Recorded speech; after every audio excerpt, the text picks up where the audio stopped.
He's branded India a laundromat for the Kremlin, accused Brahmins of profiteering from the Russia-Ukraine war, and called for a 50% tariff on Indian goods. Peter Navarro's incendiary remarks have triggered outrage across India. It's drawn widespread condemnation online. But who exactly is he? And why is he constantly going after India? Why is he constantly targeting the world's largest democracy?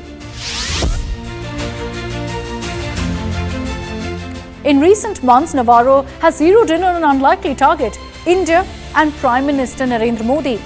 Once focused largely on China, the former Trump trade advisor now accuses India of actively fueling the Russia-Ukraine conflict. He's even referred to it as Modi's war, claiming that India's continued purchase of Russian oil undermines Western sanctions. Navarro said, and I quote here, "The road to peace runs at least partly right through New Delhi." He's called India's foreign policy strategic freeloading. He's accused India of getting in bed with authoritarians like Russia and China.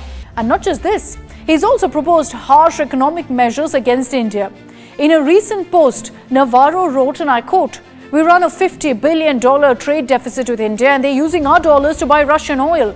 A 50% tariff, 25% for unfair trade, 25% for national security is a direct response."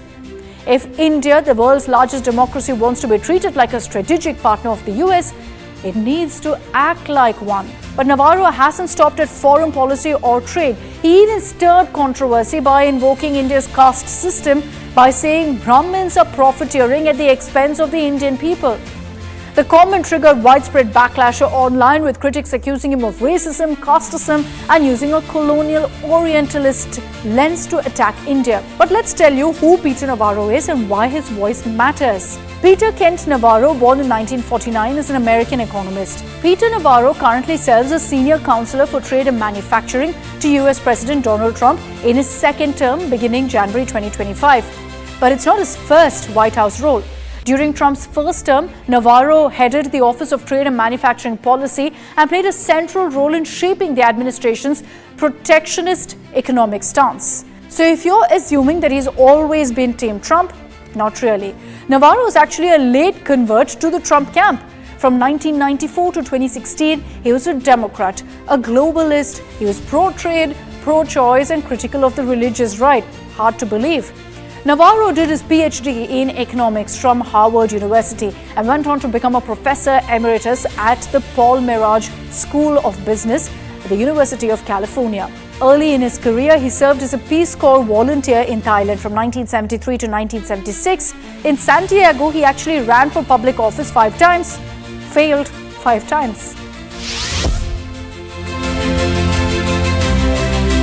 Navarro joined the Trump administration in 2017 as a trade advisor, quickly becoming one of the strongest voices pushing for protectionist policies. He was a driving force behind the trade war with China, consistently advocating hardline measures. Even before his government role, Navarro had built his reputation as a fierce China critic, authoring several books that argued for a tougher US stance.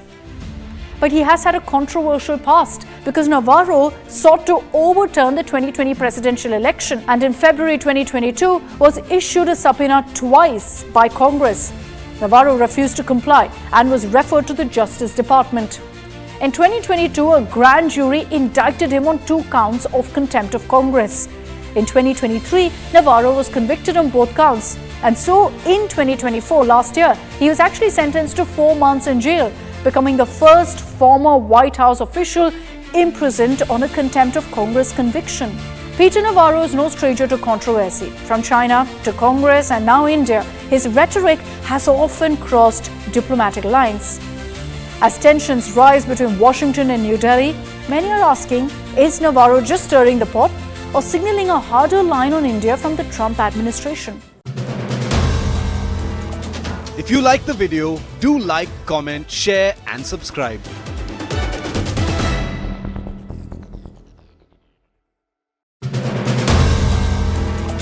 If you like the video, do like, comment, share and subscribe.